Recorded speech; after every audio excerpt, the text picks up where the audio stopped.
वैसे तुम लोगों की जो भोग की तैयारी है वो कहाँ तक पूरी हुई है? मैंने तो सोचा था सिर्फ भोग की खिचड़ी खाऊंगा। छोटू मामा, वो बनने में तो थोड़ा टाइम लगेगा। आप एक काम कीजिएगा ना, आप सब कुछ एक साथ खा लीजिएगा। अगर आप अभी खाएंगे तो फिर दोपहर में नहीं खा पाएंगे ना भोग, इसलिए कह रही हूँ। तब तक हम पूजा की तैयारियां कर लेते हैं। वैसे छोटू मामा, आपकी बातें सुनकर ऐसा लगता है कि आप बचपन में ना बड़े ही शैतान रहे होंगे। अपनी माँ को खूब सताते होंगे आप। मेरे बचपन का सब कुछ जानती है ये दुर्गा। अब मत पूछो कैसे हुड़ंग बजाते थे हम सब। इसकी बात कौन सुनता है? आप मुझसे बड़े हैं, आप तो सब जानते हैं हम बचपन में कितनी मस्ती करते थे। दुग्गा दुग्गा, मामी माँ इतनी शैतान थी, ये सोचकर भी कैसा लगता है ना। तुम्हारी सासू माँ क्या क्या करती थी तुम्हें पता है? तालाब में कूदे तो 2-3 घंटे तक बाहर नहीं आती थी वो, और बाकी समय ढूंढो तो गायब। इसके पिताजी ढूंढते रहते थे यहाँ वहाँ, अरे दुर्गा माँ कहाँ गई, दुर्गा माँ, ये सब बोलते रहते थे बस। पर हमारी ये दुर्गा माँ पेड़ की टहनियों पर चढ़ के बैठी रहती थी और लोग नीचे ढूंढते रहते थे और सर उठाकर ऊपर कोई देखता था ही नहीं। आप भी ना छोटूदा मेरी बहुओं के सामने मेरे सारे राज खोल रहे हैं। राज का खोला अभी तक, सच्चाई बता रहा हूँ। छोटू मामा, और बताइए ना, माँ और क्या क्या मस्ती करती थी?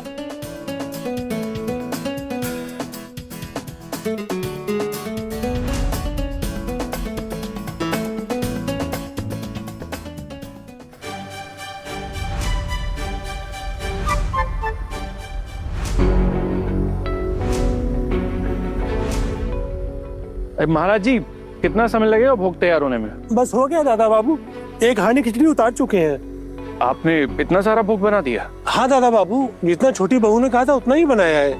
आप ये कह रहे हैं कि आप ऑलरेडी एक खिचड़ी की हांडी बना के उतार चुके हैं और अब आप एक दूसरी चढ़ाने वाले हैं? हाँ, छोटी बहू ने कहा है काफी लोग आएंगे, 2 हांडी खिचड़ी तो लग ही जाएगी। एक हांडी ये बन चुकी है और दूसरी ये चढ़ाने जा रहे हैं अब। ठीक है, करो जो भी करना है।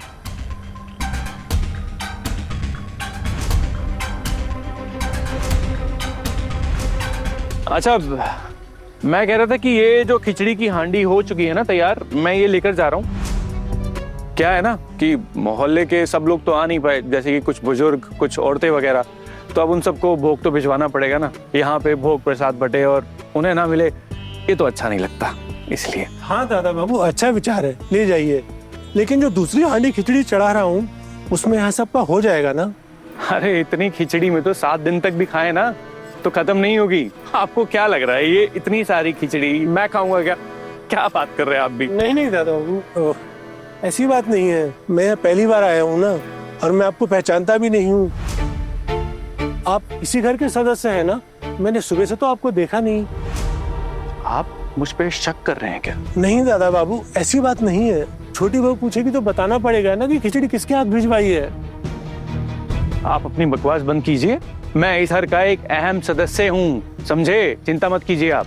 ठीक है दादा बाबू, असल में छोटी बहू ने कहा अभी तुरंत सबको भोग देना है। आप अभी ये हांडी लेकर जा रहे हैं, इसीलिए पूछ रहा था। हाँ, तो वो दूसरी हांडी है ना? ये हांडी तो छोटी है, बहुओं ने कहा था कि थोड़ा ज्यादा बना के रखना, ताकि बहुत सारे लोग आएंगे, कम ना पड़े। अरे तो आप जल्दी कीजिए ना, वैसे अभी वक्त है, बाहर से तैयारियां चल रही हैं। अब क्या है कि मोहल्ले वालों ने टिफिन भिजवा दिया है, अगर उनको भोग नहीं भिजवाया तो अच्छा नहीं लगता ना। और हाँ, इसमें से जो भी बचेगा ना मैं आपको भिजवा दूंगा, आप चिंता मत कीजिए। मैं इस घर का सदस्य ही हूँ, आपको कोई कुछ नहीं बोलेगा।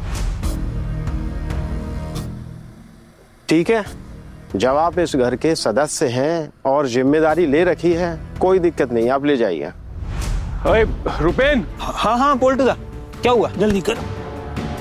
सल्टाना है क्या ये हांडी? जुबान कैसी हो गई है यार तेरी, तू कैसी बातें करता है? हाँ, अरे वो मोहल्ले वालों को भोग देना है ना, सबने टिफिन भिजवा दिया है तो हमें तो लेके जाना पड़ेगा। अब हमारा तो फर्ज बनता है ना। हंस क्यों रहा है? गधों की तरह कोई मजाक कर रहा हूँ क्या मैं यहाँ पर? कहाँ ले जाना आप बताओ? बाहर नाले के पास क्या? तू बस चुपचाप मेरी हांडी उठाने में मदद कर और अपनी जुबान बंद रख। ठीक है, उठा रहा हूँ, आप भी क्या? चलिए महाराज जी, जल्दी जल्दी। हाँ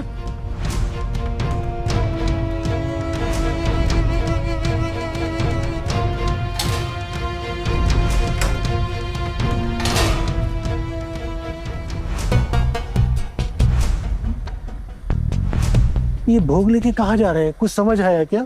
शायद पीछे कोई दरवाजा होगा घर के अंदर जाने के लिए। हमारा क्या, जिसका घर वो समझे।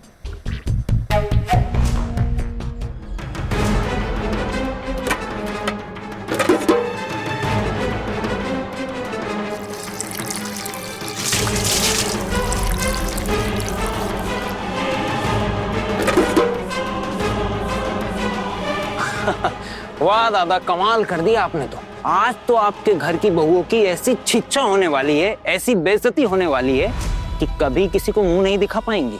और दादा, जब लोग खाना खाने के लिए बैठेंगे और खाना ही नहीं मिलेगा तो लोग उनको गालियों की माला पहनाएंगे। इसीलिए तो ये सब किया है। ये घर की बहुएं बहुत उछल रही थी, अब इन्हें जमीन पे उतारने का वक्त आ गया है। मोहल्ले वालों से खूब तारीफें बटोर रही थी, बहुत नाम कमा रही थी। अब इनकी उल्टी गिनती शुरू हो। अब मैं तो ये होते हुए बर्दाश्त नहीं कर सकता ना। अब आएगा मजा। अब जब ये मोहल्ले वाले शोर मचाएंगे ना कि हमें भूख पे बुला के हमें खाना ही नहीं दिया, जब गालियों की बौछार मिलेगी ना इन्हें, तब आएगा असली मजा। लेकिन हाँ रुपेन, याद रहे, ये बात गलती से भी बाहर नहीं जानी चाहिए, वरना तू मुझे अच्छे से पहचानता है। एकदम चुप। ठीक है दादा, मेरी जुबान पर ताला लग जाएगा, भरोसा रखिए। लेकिन ताले के लिए कुछ, मैं आपके लिए इतना बड़ा रिस्क ले रहा हूँ, तो आप भी तो मेरे बारे में कुछ सोचिए दादा। क्या मतलब? रुपेन, तुझे सब कुछ अभी बताया मैंने, लेकिन फिर भी। अरे दादा, आपने सब बताया, लेकिन अब घोड़ा घास से दोस्ती करेगा तो खाएगा क्या? भूखा ही मर जाएगा। और अब बातों से तो पेट नहीं भरता ना दादा। ये कौन से फिल्मी डायलॉग मार रहा है? अरे तुझे क्या चाहिए, साफ साफ बोलना। इतने से काम के लिए क्या दूं तुझे अब मैं? जुबान पर ताला लगाने के लिए खर्चा तो लगेगा ना, और फ्री में तो पानी भी नहीं मिलता। और आप अपने ही घर की बहुओं की उम्मीदों पर फ्री में पानी फेरना चाहते हैं। ई चोलवे ना दादा, खर्चा तो आपको भी करना होगा, नहीं तो आप तो जानते हैं मेरी जुबान कैसे चलती है। जुबान कुछ ज्यादा ही चलने लग गई तेरी, बहुत बदतमीज हो गया। तभी अपने पोल्टूदा से इस तरह से बात कर रहा था। ले लेना जो लेना है। ए दादा, भीख दे रहे हैं क्या आप? भीख नहीं दे रहा हूँ, मैं कह रहा हूँ जो लेना है ले लेना, ठीक है? बोल क्या चाहिए तुझे इतने से काम के लिए, इतनी सी बात के लिए? 500 रुपए दे देना, उसमें हो जाएगा मेरा। 500 रुपए इतनी सी बात के लिए? इतनी सी बात? अरे आपने इतना बड़ा कांड कर दिया है और आपको 1500 रुपए ज्यादा लग रहे हैं। सोचिए, अगर मैं माइक लेकर हेलो हेलो हेलो पूरे मोहल्ले में आपके इस कारनामे का कच्चा चिट्ठा खोल दूं तो आपकी इज्जत की खिचड़ी नहीं बन जाएगी? सोचिए मोहल्ले वाले आपको किस नजर से देखेंगे। अब आप तो समझदार हैं, 1500 के लिए अपनी इज्जत तो खराब नहीं करवाना चाहेंगे। हाँ ठीक है, चल अब निकलते हैं यहाँ से, चल। अरे दादा, रूपेन उधारी का धंधा नहीं करता, आप ही से सीखा है, अभी निकालिए।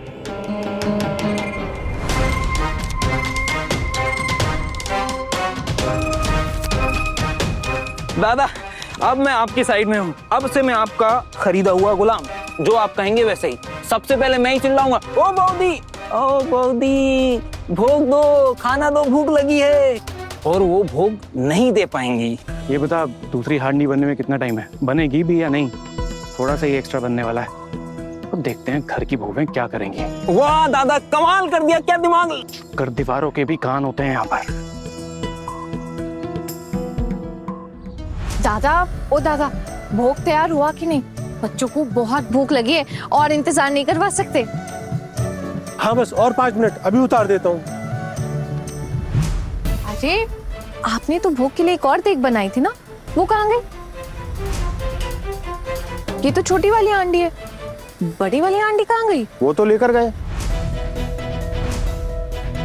लेकर गए? कौन लेकर गए? अरे अभी तो भोग वितरण शुरू भी नहीं हुआ है, भोग कौन लेकर चला गया? बताओ। 2 आदमी आए थे, वो लेके चले गए। कौन 2 आदमी?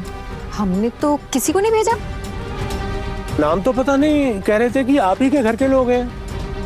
अच्छा, हाँ हो सकता है दादा भाई लेके गए होंगे ना, वो बच्चों को भूख लगी इसीलिए। या तो अर्जुन भैया भी लेके जा सकते हैं। शोना दीदी, देवी माँ खुद आके भी भोग प्रसाद बनाएंगे तो भी आपके छोटे देवर भोग की हांडी को हाथ तक नहीं लगाएंगे। देखा नहीं कैसे बगावत छेड़ दिया हमारे खिलाफ उन्होंने। इसलिए तो पूजा में भी ठीक से शामिल नहीं हो पा रहे वो। आप लोग देख नहीं रहे, मुझसे बात भी नहीं कर रहे वो, और मैं सामने से बात करने जाऊं ना तो मुंह बना लेते हैं। पक्का उन्होंने तो भोग की हांडी को हाथ भी नहीं लगाया होगा। हाँ, दादा भाई लेकर जा सकते हैं, लेकिन दादा भाई भोग की हांडी कहाँ लेकर गए? दिखे तो नहीं। अब दादा, आपने किसको हांडी दी भोग वाली? ये तो बताना मुश्किल है। उन्होंने कहा था कि वो आपके ही लोग हैं। कहा कि मोहल्ले के बुजुर्गों और महिलाओं के लिए भोग भिजवाना है। मुझे हांडी दे दो, मैं भिजवा देता हूँ मोहल्ले वालों के यहाँ। हाँ, और ये भी कहा कि जो ज्यादा होगा वो आप लोगों के पास भिजवा देंगे। मोहल्ले वालों को भिजवाने के लिए भोग की हांडी लेकर गए? अच्छा, समझ गई। जो लोग नहीं आ पाए ना पूजा में, उनको भोग भिजवाने के लिए लेकर गए होंगे। लेकिन यहाँ पे जो लोग आए हैं उन्हें भोग नहीं मिला, और दादा भाई घर घर जाके मोहल्ले वाले लोग जो लोग नहीं आ पाए उनको भोग भिजवा रहे। ये बात नहीं समझ आई मेरे। खैर जाने दीजिए दीदी, कितना ही जाएगा, वैसे ही सारे लोग तो यहाँ आ गए, थोड़ा बहुत लग जाएगा, बाकी तो पूरा बचेगा ही ना। फिर भी मैं एक बार दादा भाई से जाके ना पूछ लेती हूँ। हाँ हाँ है ना, चल अभी बर्बाद करने के लिए टाइम ही नहीं बचा है हमारे पास। चल चल चल चल चलो चलो चलो भाई चलो।